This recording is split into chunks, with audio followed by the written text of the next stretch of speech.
Equipos multidisciplinarios de la Corte Superior de Justicia de Junín. Oficina de Seguridad y Salud en el Trabajo.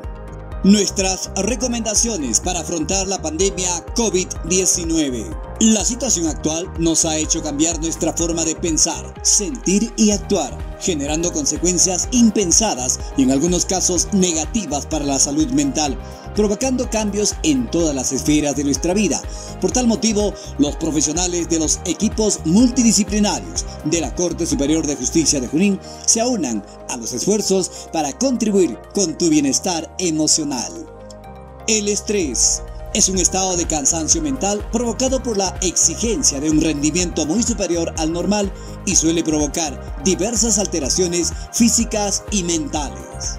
Síntomas emocionales: sentimiento constante de tristeza, aumento o disminución del apetito, angustia, irritabilidad, miedo, estado de ánimo voluble, sensación de debilidad o cansancio. Síntomas cognitivos: excesivo temor al fracaso, excesiva autocrítica, terror a contraer el COVID-19, dificultad para recordar, dificultad para concentrarse. Síntomas físicos: problemas cardíacos, problemas de la piel, problemas de sobrepeso, debilidad del sistema inmunológico. Te enseñamos a enfrentar el estrés, reconocer las cosas que no podemos cambiar, hacer ejercicios físicos, cuidar tu alimentación y reducir el consumo de estimulantes, cafeína, nicotina y/o alcohol.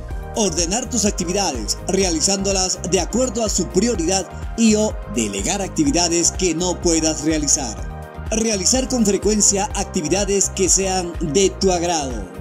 Evitar permanecer mucho tiempo solo o sola. Dormir de 6 a 8 horas diarias. Mantener un buen estado de ánimo es de vital importancia. Alegría, mucha alegría.